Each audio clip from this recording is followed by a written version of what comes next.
Let's start from the beginning. Don't mind the hair, guys. It's a little crazy. It's doing things I kind of disagree with. What's it called? I'm thinking how to build my sentences. Clouds, they have that soul that I look for in a beautiful sky. If anyone can relate, click the like button and comment below and high five. Ready?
How can clouds be so beautiful? I'm so annoyed with clouds. I don't know why.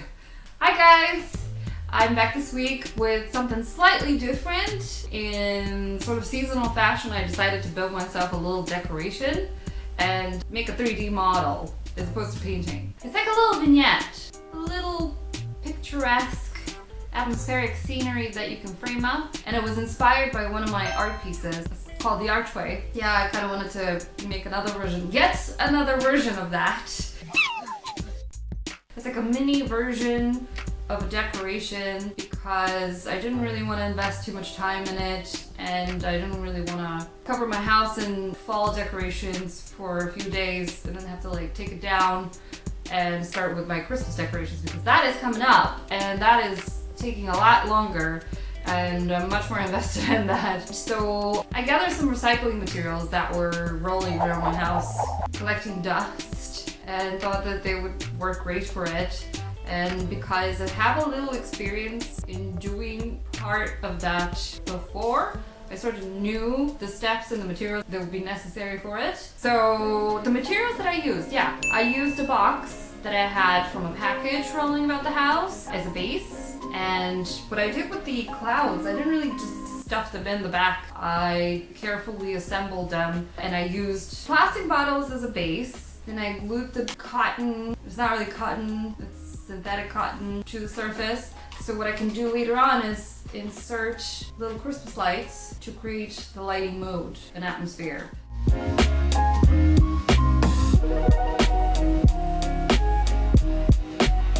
So yeah, I had bought this imitation of cotton to use as a snow base, but I figured that this could be very easily manipulated and molded into clouds as well. This is what it looks like.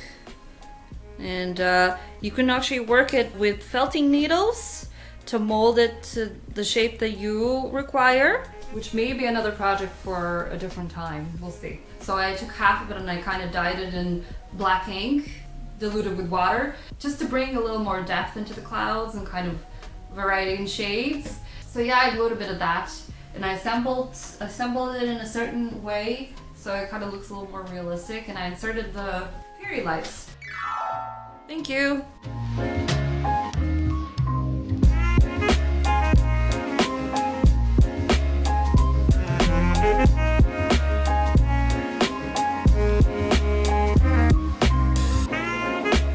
These are great because they're light and all you do is change their batteries, so they really work well. And I have like a bunch of those that I've collected for my Christmas projects for previous years. I like lights. I really like fairy lights. They really work well. And you can take warm and cool lights and sort of play with those. This makes really fun effects.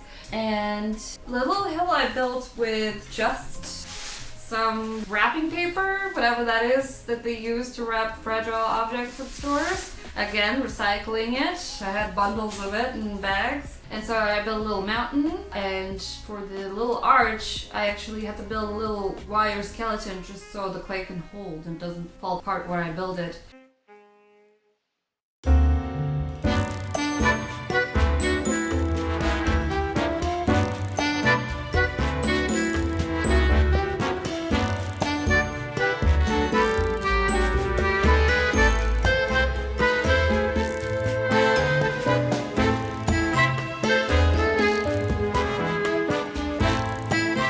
The occasional itch to build something out of clay, so that's me. I painted it with acrylic paints.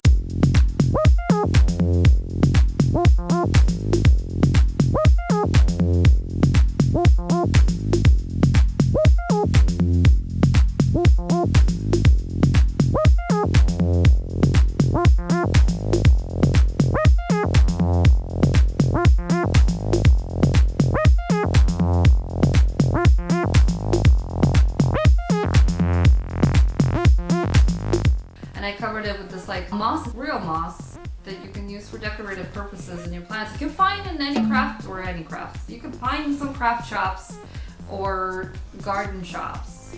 Depends on where they actually sell those in your country, but I found it in my local craft shop. I think it turned out okay. I mean, if it wasn't so tiny, I probably would have done a better job. I was very limited in the space, but it worked out for what it is. It does the trick. It does the trick. Yeah, that project was kind of fun. I'd started that project months ago, and I wasn't really sure where it was gonna go and what it was gonna look like as a result. I improvise a lot. I'm just as surprised by the result as you are. But I'm kind of happy with the way it turned out, and I can still play with the lighting, and if I want to keep it eventually, I can just put a little frame around this to cover up the dodgy bits. What do you call those? Like, I wanted to make an even more three-dimensional version of a shadow box. So that was my idea, and that's kind of where the project started from. And since I've been working on it for so long and I was kind of passionate about it, I figured, look, why not make a video about it? I'm a little sleepy today.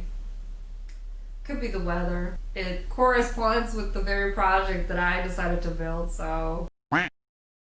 For the most part, the places that I move into are temporary for the moment, and I'm not really allowed to make holes in the walls or suspend anything heavy, so I have to find other ways to hang my projects and make it look alright, decent. And so many times I actually use hot glue and string and hide things in corners. I didn't really want to hang anything this year. I just wanted to have a little compact thing that I could move and put wherever it looks best in the house. So hence the box and the shadow box idea. And I hope you find something that you may use in your own house projects and have fun with it. And don't forget that there's always something in the house that could be used. You just never really notice it because we see it every day, but there's so many materials that we can recycle and turn into something new and pretty. Is there anything else that I'm missing? I hope you enjoyed this little segment this week, and tell me about your projects and what you like to do, what you've been doing for the fall season. For the autumn season. Click the like button if you enjoyed this video, and don't forget to subscribe for more videos. I'll see you next week. Bye guys.